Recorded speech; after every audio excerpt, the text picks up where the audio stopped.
Light tanks in Tier 10 are some of the most formidable opponents you can come up against on the battlefield, specifically the T100LT and the Vickers Light. The T100 has basically everything going for it you'd ever want on any mobile tank. It's got armor like a medium. Its upper plate and turret are incredibly troll, even the side armor, capable of bouncing 10 to 20% of the shots it receives. It's got great mobility, 68 kilometers per hour forward, making it the fastest Tier 10 in the game. It's got 3,500 DPM, and a gun that shoots AP ammo as premium, meaning that it's got great shell normalization and fantastic penetration properties in general. The T100LT is just a crazy tank, and when you add on that new spotting mechanic that keeps you detected for 20 seconds every time you get hit by it, yeah, this is a tank that is extremely hard to fight. The Vickers Light, it's a little bit older than the T100LT, and it's definitely not as good, but it does have the most view range in Tier 10, it does have great mobility, and it's more of a medium tank, because hull down, its upper plate is an auto ricochet to a lot of standard ammunition, and its turret, even with the premium ammo, will bounce a lot of shells due to the fact that that mantlet is over 300 millimeters thick. The Vickers Light is a fantastic vehicle for doing the job of a medium but having the camouflage and mobility of a light tank. Normally, fighting good players in these types of lights can be incredibly challenging, just down to the fact that these lights can outspot you, they can then outflank you, drive away, and they have enough DPM to fight you as it is, even if you're in a medium. Unless there's one type of medium in Tier 10. And that is the FV4202. This is a British Tier 10 medium. Its main goal is to fire Hesh at you. And when it comes to vehicles like the T100LT and the Vickers Light, yeah, Hesh is going to hurt a lot. The penetration on the Hesh is 231 millimeters. That is almost 100 more than the Hesh that the Vickers Light gets. Not only do you get that 231 millimeters of Hesh pen, but you have 440 damage per shot. So yeah, you've got the damage, you've got the penetration for lights, and this tank has the mobility. It's able to go 60 kilometers per hour forward with a power to weight ratio of 23.3, meaning that you average 40 kilometers per hour. You can very easily keep up the pace with some of the fastest light tanks in the game. So, let's do the best thing and get into a battle and see just exactly what the 4202 can do. Here we are in our first game. What do we have up against us? Okay, we got an E50M, an M48 Patton. That's all they got for mobility, so that's actually good, because that means I won't have to deal with as many tanks that can keep up the pace with me. Apart from that, they've got an E5, E75, IS8. Okay, so they got some strong heavies, especially the E75. I know the E5 is a Tier 10 heavy, but sadly the E5's DPM really just isn't that much of a threat anymore, combined with its alpha only being at 400. I mean, the E5 can be a strong tank, but it's just not as much as a threat, I feel like, compared to higher alphas like the E75 and other big boys. So we got the 268 V4 off to the side, we got the E50M that just crossed. I'm going to aim in on this IS-8, and yeah, I kind of expected that. When it comes to Hesh, you cannot pen the spaced armor on any tanks that have spaced armor. So when aiming on a vehicle like an IS-8, it's almost guaranteed that you're not actually going to pen the IS-8, so you might as well just fire a standard shell at it. So we're going to poke here again. There's the E5. We're going to aim in right onto his tank. Nice shot. Could have hit the grill, but I'll take it. It's still a penetration that I'm able to come home with. So right now, I'm just trying to think of what I want to do. You'll notice my team is not over towards base A, but we do have base C captured, and what's going to most likely happen is the enemy team's going to roll up to where our 183 is sitting, clear him, and continue pushing through. So I'm going to start getting behind where their team is, which would be over at base B, and hopefully get some damage out over here. So that's my plan. So I'm definitely going to use my mobility. You can see I'm going that 60 kilometers per hour right now. Let's get straight up towards base B. Let's see if we can get some damage out on to this E75. Hopefully I don't get hit by the grill or other big alpha vehicles. But yeah, the main goal right now is to get some shells in. There's the E5 on the enemy team. And you know what? I might actually be able to clear this IS-8 now that I look at it. Let's aim in right on his hatch. And ooh, we got kind of robbed on that one. But It's fine. We just reload again. I don't know if this E75... Okay, he did have a shell. I wasn't sure on that, but now we are. There's a nice Hesh shell into the side of his vehicle. Let's put on the adrenaline, and let's load in one more Hesh onto his tank. There you go. Another nice tap, and that actually killed his loader and everything, which means his DPM is going to be atrocious. We got to bounce right on the upper plate from the Grill 15. We just kind of got lucky there, if I'm going to be real. But I will definitely take a bounce, and I can get one, and a massive low roll onto that T110E5 side. But the good news is that we've done our job here. We've already captured, well, we haven't captured base B yet, and I'm not sure if the grill is going to shoot at me, but I'm going to use this E75's turret as a bit of cover. There's the grill. Ooh, he did hit me. Well, not much I can do about that. I need to capture this base, because if I don't capture it, the enemy's going to start going up, and I definitely do not want that to happen. So I'm going to capture base B. Here we go. Slowly start capping it. We also have the grill who is poking over here. So let's aim it on this side of his tank. There you go. Nice tap. And let's pull back into cover. Oh, I'm stuck on his turret.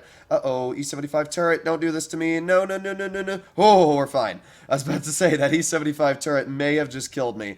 But we're all good. We're fine. And let's aim it on to the pattern. Oh, shell just went a little bit too high there. But we're up to 950 on the base cap. And this is why I made sure to capture the base, is because I just wanted to get an easy win. There you go. Nice pen on the enemy E50M. Even if I was penned by the pattern, I wasn't going to die. So I wasn't super worried about that. Let's just get another Hesh onto this E50M. And there you have it. That was a 4,400 damage battle in an incredibly quick amount of time. Like, sure, we didn't go up against any lights, even though I did say this is the ultimate light killer, but you can still see where that Hesh just feels insane. The fact that you've got that mobility, plus the Hesh, it makes this tank feel really strong. Now, if I'm going to be honest, I don't really feel like the mobility buff made the tank a whole lot better. A lot of people went on the fact that when this tank got its mobility buffed, it became a new vehicle. It's the same tank. I mean, it went 50 before, and it had an amazing power-to-weight ratio, so it almost always reached 50. It's got the same power-to-weight now, so it can reach 60, but it gets to 50 at the same time it takes to reach 60. So this tank never was, maybe you get to position like 1 or 2 seconds slower than currently. So I can't really say the tank changed too much, but the higher top speed does allow a much easier time dealing with the extremely mobile vehicles that normally you might not be able to keep up with. So let's see what the enemy team has. They have an E50M, they've got a 50 TP, M46 for 2.9s, okay. And then they've got a 57 heavy and a 60. The 60 is going to be scary. That's a tank that hurts a lot. I mean, any medium that gets hit by a 600 alpha, especially if it's running tungsten up at 690, that's going to take your hit points away very quickly. So I'm going to be careful about that. The other thing you have to know about the 4202, its real weakness, maybe not in comp if it's ever used, but in pubs, is its turret armor. It has no turret armor. Like, you can get bounces on the turret. Its roof is sometimes an auto ricochet, but when it comes to the most part of the turret, and there you go, nice pen right onto that pattern, but when it comes to the reality of the turret armor, you're not going to bounce things. So you got to be careful. There you go, 673. I did not think that 268V4 had the shell on me. In fact, I don't think it was the 268V4 that hit me. I'm going to be real. No, it had to have been. It had to have been, because there's no other tank that, unless it was the 60, but obviously the 60's on the other side of the map, so it wasn't that. Interesting. I don't know what else to say. The 268V4 sitting there. Just trying to figure out what I want to do here because of the enemy lineup right now, and there really isn't much I can do. This 268V4 is pushing very aggressive very quickly.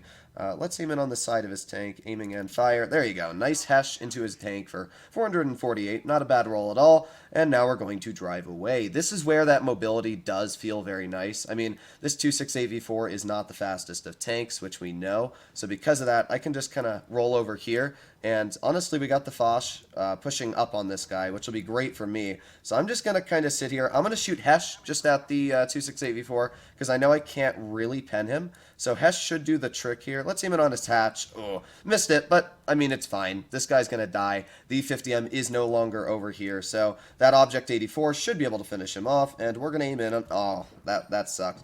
Object, please finish him off. Well, I guess the Foch did it for us. But over here...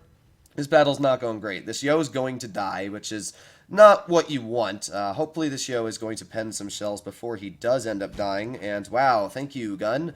Let's try it again. Maybe eventually we'll pen a shell. Let's aim it on the E50M's lower plate. There you go. We did get a Hesh pen. A pretty beefy Hesh pen at that for 420 damage.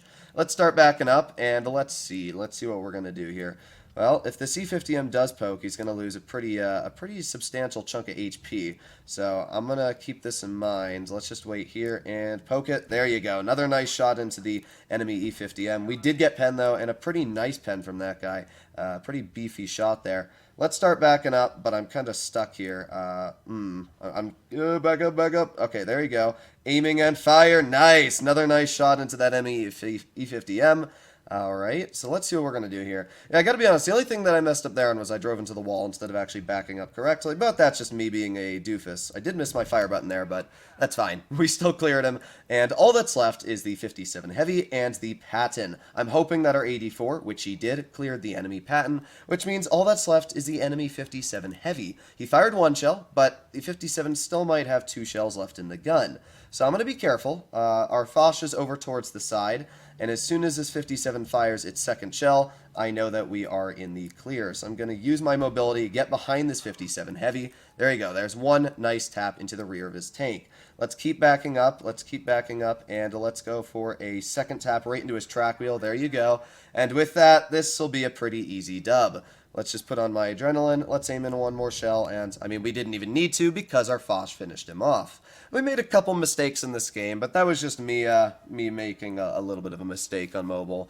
Other than that, we did fine. 4202 did its job, and we were able to deal 3,550 damage. Now, there is one thing I wanted to talk about the 4202 that a lot of people don't know, and that is its on-movement dispersion. On paper, the 4202 has a very nice gun. It's got 0.29 dispersion, 3.3 seconds of aiming time. It's great. You'd think, wow, that's an incredibly accurate gun. But one thing you'll notice, if we take a look at this replay again, is that the 4202 misses a very wide variety of its shells when it's shooting on the move. So if we go back to like when we were shooting on the move over here at this enemy E50M, the shells, even though you might aim them fine, just really don't like hitting on the move. So you have to spend a lot of time aiming in, making sure that you're looking at the lower plate for your shells to actually hit. Keep that in mind. I would highly suggest run vertical stabilizers on this tank over a refined gun, just because of how bad its on movement is.